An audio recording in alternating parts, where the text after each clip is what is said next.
قرآن مجید فرقان حمید سے صحیح معنوں میں وابستگی نصیب فرمائے۔ غازی ممتاز قادری، غازی تنویر قادری، اللہ تبارک و تعالی ہمیں ایسے غازیان جیسا کام کرنے کی توفیق عطا فرمائے۔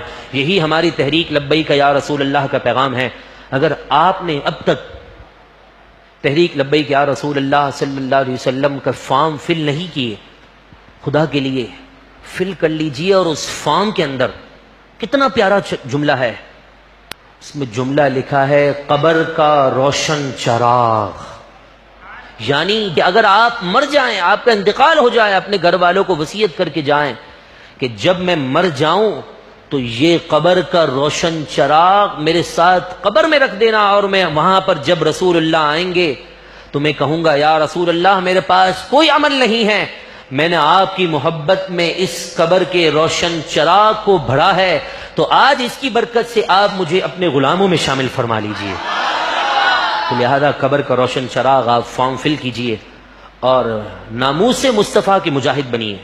یہ مت دیکھے کون کہہ رہا ہے، کیا کہہ رہا ہے، یقیناً آپ کو میری ذات سے اختلاف ہوگا، اور اختلاف ہر دوسرے بندے کو کسی نہ کسی سے ہو سکتا ہے۔ محلے کے ہزاروں لوگوں کو جو ہے وہ مجھ سے اختلاف ہے، میں سچ کہہ رہا ہوں، جھوٹ نہیں کہہ رہا، لیکن بات میں کھڑی کرتا ہوں، بات رسول اللہ کی محبت میں کرتا ہوں۔ جا کر جس کو کہنا ہے کہہ دو کہ بھائی فلاں شعبان بھائی نے 26ویں رات کو یہ باتیں کر دی ہیں، بھائی میں اقرار کرتا ہوں، ویڈیو موجود ہے، فیس بک پر دیکھ لینا آپ لوگ، لیکن بات میں نے کی ہے رسول اللہ کی محبت میں۔ تو انشاءاللہ العزیز اللہ تبارک و تعالی نے چاہا تو قرآن مجید فرقان حمید کی برکت سے جب ہم قبر کا روشن چراغ فارم فل کریں گے اور ہمارا انتقال ہوگا، جب حشر کے میدان میں پہنچیں گے تو غازی ممتاز قادری ہمیں اپنے ساتھ جنت میں لے جائیں گے انشاءاللہ۔ اللہ تبارک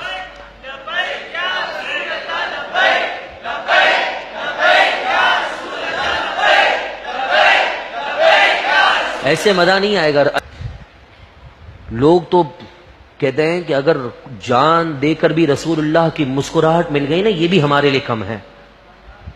اور ہمارے کو تو ہمارے بزرگوں نے سکھایا، جو لبیک پڑھتا ہے نا، لبیک اللہم لبیک، تو اسے حج کا بلاوا آتا ہے، اور جو لبیک یا رسول اللہ پڑھے گا کیا وہ مدینے نہیں جائے گا؟ تو مدینے کی نیت سے کہیں لبیک لبیک لبیک یا رسول اللہ لبیک لبیک لبیک یا رسول اللہ لبیک لبیک لبیک یا رسول اللہ لبیک لبیک لبیک یا رسول اللہ لبیک لبیک لبیک یا رسول اللہ صلی اللہ علیہ وسلم۔ اللہ تبارک و تعالی اس لبیک لگانے کی برکت سے ہمیں اسی سال حج مقبول اور رسول اللہ کے دربار کی حاضری نصیب فرمائیں۔